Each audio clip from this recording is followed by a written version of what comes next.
నమస్తే, నేను మీ జాహ్నవి. మనతో ఉన్నారు ప్రముఖ జ్యోతిష్య వాస్తు పండితురాలు, ప్రముఖ ఆధ్యాత్మికవేత్త తనుష్క గారు. మాట్లాడేద్దాం. నమస్తే అమ్మా. నమస్తే అండి. అయితే అమ్మ, మీకోసం కొన్ని కమెంట్స్ వచ్చాయి. ఆ కమెంట్స్లో నుంచి నేను ఒకటి పిక్ చేసుకున్నా. ఎందుకంటే వాళ్ళ పర్సనల్ ప్రాబ్లమ్ని మీతో పర్సనల్గా షేర్ చేసుకోవాలని చాలామంది అనుకుంటున్నారు. సో అందులో భాగంగా చాలా కమెంట్స్ వచ్చాయి. అందులో ఒక ఆవిడ లలిత గారు రాశారు. ఏమనంటే విపరీతమైన యాక్సిడెంట్స్ అవుతున్నాయంట గత కొన్ని రోజుల నుంచి. ఓకే, అంతకు ముందల్లా చాలా బాగున్న స్థితి సడన్గా ఏదో ఒకటి చిన్న చిన్నవో అవుతున్నాయి. సో దీనికి అమ్మ పరిష్కారం ఏంటి? ఎందుకు ఇన్ని రోజులు బాగున్న నాకు ఇప్పుడు ఎందుకు ఇలా అవుతుంది అని అడుగుతున్నారు. అయితే ఇక్కడ నాది కూడా ఒక ప్రశ్న ఉందమ్మా. ఇక్కడ లలిత గారికనే కాదు, జనరల్గా అప్పటిదాకా బాగుంటాం, ఏముండదు.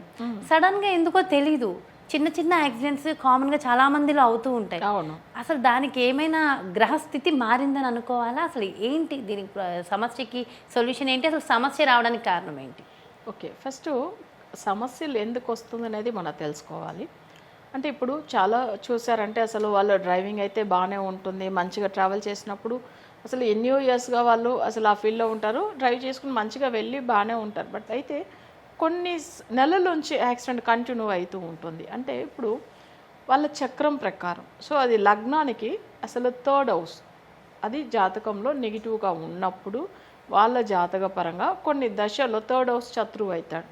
ఇప్పుడు ఒకరు మిథున లగ్నంలో పుట్టారు, వాళ్ళకి చంద్రదశ జరుగుతుంది అనేటప్పుడు థర్డ్ హౌస్ ఎవరంటే సూర్యుడు అప్పుడు శత్రువు అవుతాడు. ఆ టైమింగ్లో ఏమవుతుందంటే వాళ్ళకి అసలు ట్రావెలింగ్లో ఎప్పుడు ఏదో ఒక ఇష్యూ. ఎంత వీళ్ళు పర్ఫెక్ట్ డ్రైవింగ్ ఉన్నా కానీ అసలు ఆపోజిట్లో వచ్చే వాళ్ళు సరిగా వస్తారా లేదు, వీళ్ళు టైం బాగాలేకపోతే సో అలా సమస్య జరుగుతుంది. అయితే యాక్సిడెంట్ అనేటప్పుడు కొన్ని జాతకాలకి శని వల్లని, తర్వాత జాతక రీతిగా లగ్నంలోంచి థర్డ్ లార్డ్ వల్లని, నెక్స్ట్ ఏంటంటే కేతు వల్లని జరుగుతుందేమో.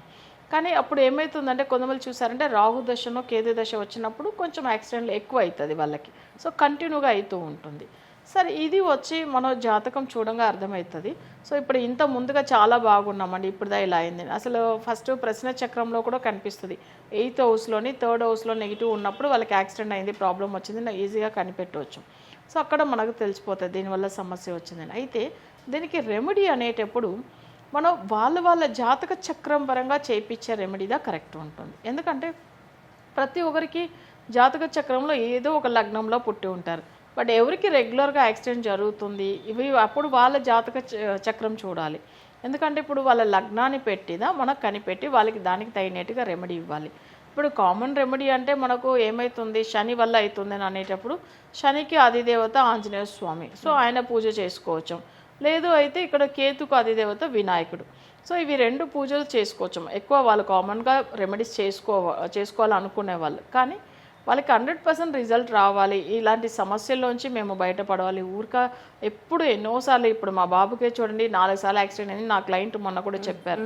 అయ్యో ఎందుకు ఇట్లా జరుగుతుందనేసి ఒకసారి జాతకం చూడాలని మేడం, నేను మీ ప్రోగ్రామ్ చూశాను, అసలు చాలా మంచిగా కొన్ని విషయాలు మీరు చెప్పినప్పుడు మాకు అసలు అలానే మ్యాచ్ అయింది, అందుకే అపాయింట్మెంట్ తీసుకున్నామని. అక్కడ జాతకంలో తనకు చూస్తే ఏమైందంటే అసలు థర్డ్ హౌస్ అస్సలు బాగుండట్లేదు. సో తర్వాత నేను చెప్పిన అది కూడా తనకి ఎప్పట్లోంచి యాక్సిడెంట్ అట్లా అవుతుంది ఏ విషయం అని నేనే చెప్పాను నేను. ఎందుకంటే తన జాతకం ఆలస్యంగా అర్థమైపోతుంది, అట్లా మనం దానికి రెమెడీ ఇచ్చాము. ఉంటుందమ్మా అంటే నరదృష్టి ఘోష వల్ల కూడా యాక్సిడెంట్స్ అయ్యే అవకాశాలు ఉంటాయి. అంటే అది వచ్చి ఏమవుతుందంటే వాళ్ళకి నరఘోషం అంటే ఇప్పుడు ఒక్కరి మీద అనేటప్పుడు వాళ్ళకి ఎప్పుడప్పుడు యాక్సిడెంట్ అయ్యేది అనేది కాదు, ఏదో ఒక్కసారి అవుతుంది. కానీ జాతక పరంగానే వాళ్ళకి అసలు థర్డ్ లార్డ్ బాగా లేకపోతే ఆ దశ నడుస్తున్నప్పుడు, లేదా దానికి సంబంధించిన అంతర్దశ వచ్చినప్పుడు, లేకపోతే ఏలనా శని అప్పుడు, ఏలనా శనిలో చాలా మందికి యాక్సిడెంట్ అయి ఉన్నది. అసలు అది శని గ్రహం బాగా లేకపోతే అలా జరుగుతుంది. అయితే అది నరఘోషం వల్ల జరిగేది అనేది కాదు, ఎప్పుడో ఒక్కసారి నరఘోషం వల్ల కూడా జరుగుతుంది, కానీ దానికంటే గ్రహాల వల్ల ఎక్కువ సమస్య ఉంటుంది. అసలు మన జాతకమే బాగుంటే నరఘోష ఉంటుందంటారా? మన జాతకం బాగున్నప్పుడు అది మన మీద ఇంపాక్ట్ చూపిస్తుందంటారా? అంటే బాగున్నప్పుడు అంత తొందరగా వాళ్ళకి సమస్య రాదు. ఎంతదా నరఘోషం ఎవరెవరికి వస్తుంది చూడండి, లగ్నంలో మాంది ఉన్నప్పుడు వాళ్ళకి ఆరోగ్య స్థానం 6th హౌస్లో మాంది ఉన్నప్పుడు, లేదు 8th హౌస్లో మాంది ఉన్న జాతకానికి నరఘోషం అనేది ఎక్కువ ఉంటుంది. సో అది మన జాతక రీతిగా వచ్చిన సమస్య. ఇప్పుడు ఒక ఇంట్లో 4 ఉన్నారు, అందరికీ నరఘోషం అనేది రాదు, అసలు ఎవరో ఒకరికే మేజర్గా. ఇది కొన్ని అంటే ఇంట్లో మనం ఉన్నప్పుడు ఇంట్లో గురించి చూస్తే సో అది నరఘోషం ఒకటి ఉంటుంది, ఎందుకంటే వీళ్ళు మంచి ఇల్లు కొనుక్కున్నారు చూడండి అని అట్లా నరఘోషం పెట్టే వాళ్ళు ఉంటారు కదా, నరఘోషం అట్లా కూడా వస్తాయి.